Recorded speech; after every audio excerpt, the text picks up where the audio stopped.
Thank you. Somalia is a very, very rich country. Our population is estimated around 10 million people, many of them outside Somalia.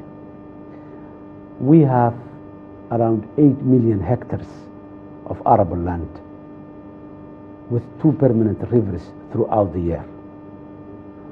We have the largest per capita of livestock herds in the African continent. We have the longest coastline, over 3,300 kilometers. So you can understand the possible industries that can flourish out of these sectors: fishing industry, agricultural industry, both livestock and agriculture. So, but unfortunately, we are very, very poor people. Circumstances and the context and the conditions that exist today in Somalia made our people very poor and very vulnerable. In 2012, if you remember, there was a drought in this region of the African continent, in the Horn of Africa. 250,000 Somalis died inside Somalia for that famine last year. Fraction of that has not died in Kenya. Fraction of that has not died in Ethiopia, which has a large population compared to Somalia. Why?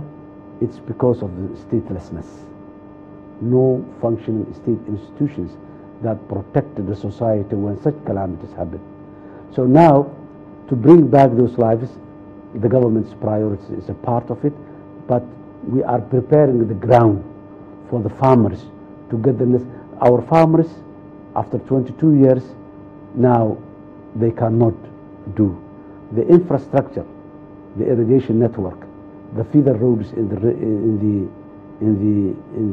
the agricultural area is not there. The veterinary laboratories that were scattered all over Somalia are not there anymore. The fishing ports and the fishing communities were displaced because of piracy, because of the tsunami a couple of years ago. So Somalia is not in a position today to produce, but the potentiality is there. Once we get a relative stability and security in place so that the world can support us to bring back. But the resources are there, the potentiality is there, the people who are willing to produce are there. But many of the IDPs, we have around more than 500,000 IDPs scattered inside Somalia. These are mainly the agricultural communities. They have been displaced because of the insecurity in their parts of the country. So taking back these people to their traditional homelands and empowering them to do is that Somalia has recently ratified the Cotonou Agreement, the African, Caribbean, Pacific and the EU.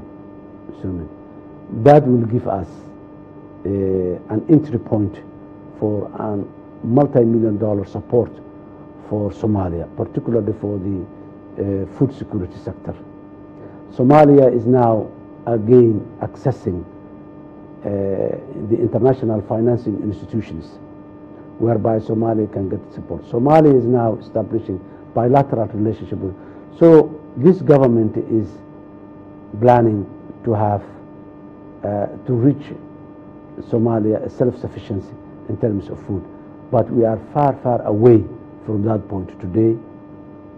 But the Somali government is working very hard to make sure that the agricultural industry is back to its feet. What's your hope? What do you see in the future? Do you see Somalia feeding itself and even the region? Just with this potentiality in place and the peace and stability coming back, there is a plan my government, the Somali government, to put in place. That plan is in stages. The first stage is moving the country from emergency to recovery stage. That's what we are working now. And then from recovery to development stage. And by that last stage at the development level, that's what we are expecting, that Somalia will reach self-sufficiency in food and will be contributing to the food production to the region and to the rest of the world.